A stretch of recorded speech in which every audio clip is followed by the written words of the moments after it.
ሰላም ልጆች እንደምን ቆያችሁኝ? በባለፈው የትምህርት ጊዜያችን ስለ ሙሴ ታሪክ አይተን ነበረ። ዛሬ ደግሞ ሌላ ታሪክ ይዘንላችሁ ቀርበናል። እግዚአብሔር ሙሴን አለው፣ ለእስራኤል ልጆች የምሰጣትን የከነዓንን ምድር ይሰልሉ ዘንድ ሰዎችን ላክ። መሰለል ማለት ስለ አንድ ነገር ማንም ሰው ሳያውቅ መረጃ መሰብሰብ ማለት ነው። ሙሴም የከነዓንን ምድር ይሰልሉ ዘንድ 10 ሰዎችን ላከ።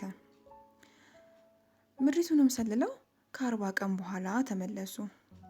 ወደ ሙሴና ወደ አሮን እንዲሁም ወደ እስራኤል ልጆች ሄደው እንዲህ አሏቸው፣ ወደ ላከ ምድር ደረስን።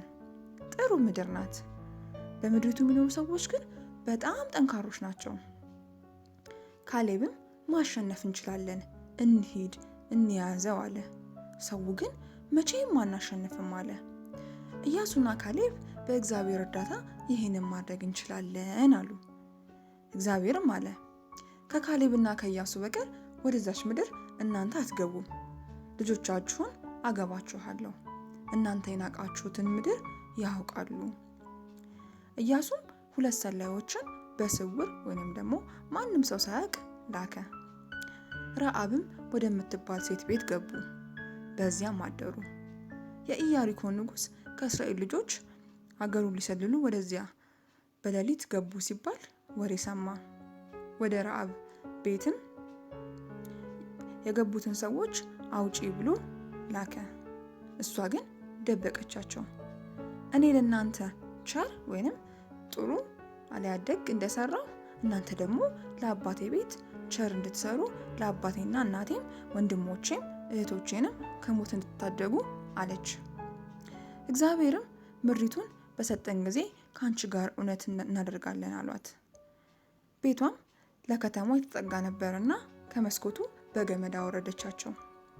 አሳዳጆቹ ወይንም የሚፈልጓቸው ሰዎች እንዳያገኟችሁ ወደ ተራራ ሂዱ፣ ለ3 ቀንም ተቀመጡ፣ በኋላም ትሄዳላችሁ አለቻቸው። እነርሱም ሄደው ወደ ተራራው ደረሱ። 3 ቀንም በዚያ ተቀመጡ። ኢያሱም በጠዋት ተነሳ። የእስራኤልም ልጆች ሁሉ ወደ ዮርዳኖስ መጡ፣ በዚያም አደሩ። ከ3 ቀናት በኋላም አለቆች በሰፈሩ መካከል አለፉ።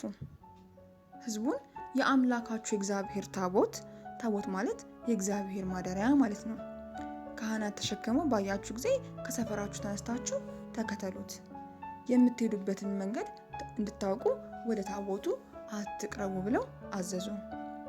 ካህናቱም የቃል ኪዳኑን ታቦት ተሸክመው በሕዝቡ ፊት አለፉ።